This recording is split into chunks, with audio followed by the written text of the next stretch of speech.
성도 여러분 안녕하십니까? 수요일입니다. 수요 메시지 시간입니다.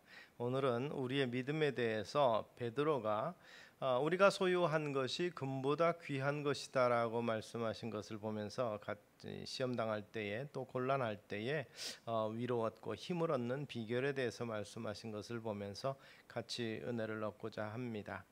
베드로전서 1장 6절에 보면 7절과 6절 그렇게 말합니다. 그러므로 너희가 이제 여러 가지 시험으로 말미암아 잠깐 근심하게 되지 않을 수 없으나 오히려 크게 기뻐하는도다. 너희 믿음의 확실함은 불로 연단하여도 없어질 금보다 더 귀하여 예수 그리스도께서 나타나실 때 칭찬과 영광과 존귀를 얻게 할 것이니라. 이렇게 말합니다.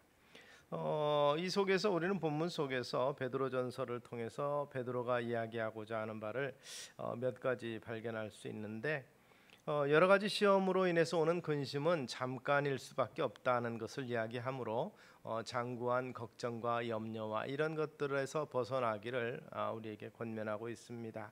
그 다음에 믿음 있는 그리스도인이라면 그 근심 속에서도 크게 기뻐해야 될 이유가 여기 있다 말합니다. 그리고 이 그리스도인들에 있어서 시련과 역경은 마치 불로 연단한 금보다도 귀한 것이라고 말하고 있습니다. 그리고 잘 연단된 그리스도인은 주님 오실 때 칭찬과 영광과 존귀를 얻게 됩니다. 이 훈련되고 연단된 그리스도인이 시련을 겁내지 아니하는 그러한 이유는 이 영혼의 구원이 이미 이루어졌기 때문에, 이것을 확신하기 때문에 그렇다는 것이죠. 그렇다면 하나님께서 자녀들에게 이러한 시험과 연단하시는 이유가 무엇일까요? 욥기 22장을 보면 하나님께서 그 사랑하는 자녀들을 정금같이 귀하게 만들기 위해서 우리는 원하지 않지만 연단하시고 시련하신다, 이렇게 말씀합니다. 나의 가는 길을 그가 아시나니 그가 나를 단련하신 후에는 내가 정금같이 나오리라고 욥은 고백합니다. 이것은 구약에서 모진 고통을 당했던 욥의 신앙 고백이라고 할 수 있습니다. 일시에 재산을 잃고 10 자녀들 죽고 자기는 병으로 인해서 고생했고 아내마저 비난하면서 욥을 떠나는 상황, 그 같은 시련을 겪은 욥의 고백이 바로 이와 같습니다. 시련이 끝나기도 전에 이 같은 믿음의 고백을 하고 회복되기 전에도 이 같은 고백을 했던 것을 우리는 기억하시기 바랍니다. 고난은 하나님의 사람들을 반드시 귀하게 만듭니다.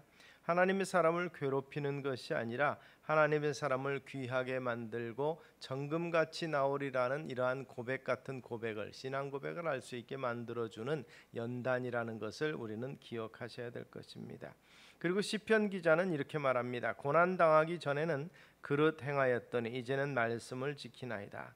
고난과 시련을 통해서 하나님의 사람들을 하나님께서는 바로 살아가게 하시기 위함입니다. 그래서 하나님의 사람들은 고난을 통해서도 바른 길을 깨닫게 되죠. 고난을 통하면서 시련을 받으면서도 바르게 살아가지 못하는 사람들이 있습니다. 그것은 사람들이 하나님의 뜻을 잘 모르기 때문에 그렇습니다. 그래서 고난 이후에 이 말씀을 지키는 것, 그래서 바로 사는 삶을 하나님이 계획하고 계시기 때문에 그렇습니다. 역대하 33장에 보면 기도하게 하기 위해서 하나님께서는 연단을 주십니다. 저가 환난을 당하며 그 하나님 여호와께 간구하고 그 열조의 하나님 앞에 크게 겸비하여 기도한 고로 하나님이 그 기도를 받으시고 그 기도를 들으시더라. 이 누구 이야기냐면 히스기야의 왕의 아들 므낫세가 하나님을 무시하고 바르게 섬기지 아니할 뿐 아니라 성전에 온갖 이방신들을 끌어들이고 섬기는 악한 죄를 저질렀습니다. 하나님께서는 더 이상 그 죄악을 볼 수 없어서 아수르를 통해서 이스라엘을 침공했습니다. 그래서 므낫세는 포로로 끌려가고 적지에서 비로소 하나님 앞에서 기도하는 사람이 되었다는 것입니다. 환난을 당함으로 겸손하게 되었습니다. 그러므로 고난은 겸손과 기도의 기회가 된다는 사실을 우리는 생각해 봅니다. 그리고 성경의 마지막 책인 계시록 3장 19절에 보면 물은 내가 사랑하는 자를 책망하여 징계하기 위해서라고 말씀하고 있습니다. 하나님의 사람들은 고난 속에서 돌이키게 됩니다.